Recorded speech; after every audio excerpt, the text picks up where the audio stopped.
कल हिजबुल्लाह के हजारों लाखों को टारगेट किया गया। दुनिया के सबसे बड़े चेन ब्लास्ट में हथियार बना पेजर, जिसका इस्तेमाल हिजबुल्लाह के लड़के कम्युनिकेशन के लिए किया करते थे। और इस हमले के पीछे का मास्टरमाइंड बताया जा रहा है इजराइल को। इजराइल ने कैसे हिजबुल्लाह पर कभी ना भूलने वाला हमला किया, इस रिपोर्ट में बताया। 17 सितंबर 2024 वो तारीख जो आने वाले कई दशकों तक हिजबुल्लाह, हमास, लेबनान, ईरान और सीरिया भूल नहीं पाएगा। लेबनान में एक के बाद एक ताबड़तोड़ धमाके होते हैं। पूरी दुनिया में हड़कंप मच जाता है। कहीं मार्केट में पेजर फटता है तो कहीं जनरल स्टोर में ब्लास्ट होता है। हिजबुल्लाह के लड़ाके जिस पेजर का इस्तेमाल कम्युनिकेशन के लिए करते थे, वो अचानक मौत बनकर आई। एक साथ कई पेजर्स में धमाके हुए। जब तक किसी को कुछ समझ आता, तब तक हजारों पेजर्स फट चुके थे। कई लड़ाकों की मौत हो चुकी थी। इसमें कोई दो राय नहीं कि ये इतिहास का सबसे बड़ा चेन विस्फोट था। किसी देश ने शायद ही अब तक ऐसी प्लानिंग की हो। जानकारों का मानना है कि इसके पीछे इजराइल का ही हाथ है, लेकिन ब्लास्ट के तरीकों को लेकर अब भी कई सवाल हैं। जैसे कि क्या हजारों पेजर्स को हैक किया गया था? अगर हाँ, तो इजराइल ने पेजर्स को कैसे हैक किया? क्या इन पेजर्स में पहले से विस्फोटक फिट किए गए थे? अगर हाँ, तो पेजर्स में विस्फोटक कैसे डाले गए? इजराइल को कैसे मालूम था कि पेजर्स लड़ाके तक जाएंगे? मोबाइल के इस आधुनिक दौर में ट्रैक होने से बचने के लिए हिजबुल्लाह फोन का इस्तेमाल नहीं करते। हिजबुल्लाह को मोबाइल के जरिए अपने लड़ाकों के लोकेशन ट्रैक होने का डर था, इसलिए पेजर का इस्तेमाल किया जा रहा था।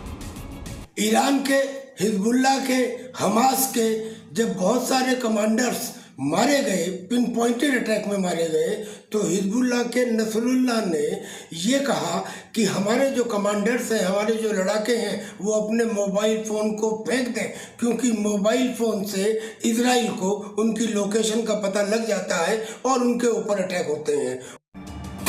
अब सवाल है कि पेजर में ब्लास्ट हुआ कैसे? इसके पीछे दो थ्योरी दी जा रही है। पहली थ्योरी है हैकिंग।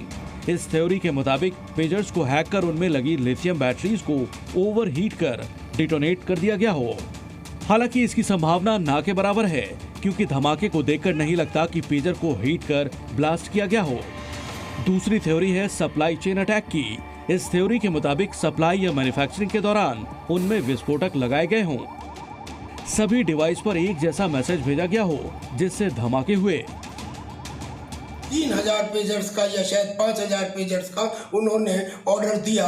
जॉर्डन से ये मंगाए गए, एक यूरोपियन कंपनी ने इनका ठेका लिया, और जब ये शिपमेंट में थे तब उस समय बताया ये जा रहा है कि इजराइल के मोसाद ने उनमें एक 3 ग्राम एक्सप्लोसिव लगाया, एक स्विच लगाया। अब सवाल ये उठता है कि आखिर जो पेजर आज की दुनिया में आउटडेटेड हो चुके हैं, उन्हें हिजबुल्लाह क्यों यूज कर रहा था? तो ये भी समझिए। पेजर डिवाइस की टेक्स्ट मैसेजिंग को डिकोड करना मुश्किल होता है, इसीलिए हिजबुल्लाह अपने लड़ाकों से पेजर के जरिए ही बातचीत करता है। इजराइल को ये पता चला कि हिजबुल्लाह ने 3 महीने पहले ही जॉर्डन से नए पेजर सेट खरीदे थे। माना जा रहा है कि इजराइल ने उन सभी पेजर को ट्रैक करके उनमें विस्फोट करवा दिया। इन हमलों के बाद ईरान इजराइल युद्ध के और विध्वंसक होने की आशंका है। कहा यह भी जा रहा है कि हिजबुल्लाह अब इजराइल के इस हमले की बदला लेने की तैयारियां शुरू कर चुका है। ये दोनों प्रॉमिस तो करते हैं कि हम इन हमलों का जवाब देंगे, पर इनके पास कोई खास कैपेबिलिटी नहीं है जवाब देने की अभी तक जो दिखती है। हाँ, नो डाउट ईरान खतरनाक है, नो डाउट हिजबुल्लाह खतरनाक है, परंतु ये दोनों भी जानते हैं कि इजराइल के साथ अगर एक बड़ा जंग इन्होंने छेड़ दिया तो इस जंग में इनका बहुत बड़ा नुकसान होगा। दुनिया में इस वक्त कई और वॉर फ्रंट खुले हुए हैं। रूस और यूक्रेन के बीच भी जंग जारी है। कई इंटरनेशनल बॉर्डर पर भी क्लैश हैं। ऐसे में आने वाले वक्त में क्या इलेक्ट्रॉनिक वॉरफेयर का नया दौर शुरू हो जाएगा? जैमिंग करना, रडार डिटेक्ट करना, दुश्मन के आते हुए मिसाइल्स को डिसोरिएंट कर देना, ड्रोन्स को डिसोरिएंट कर देना, ये सब तो चल रहे हैं, जो कि एक अलग लेवल हो गया है इलेक्ट्रॉनिक वॉरफेयर का। परंतु इजराइल ने जो ये कल करा, ये एक नए लेवल का हाई है।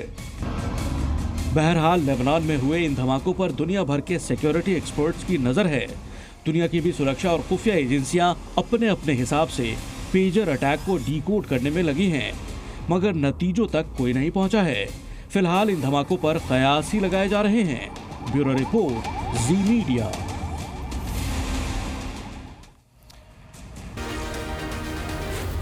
जी न्यूज़।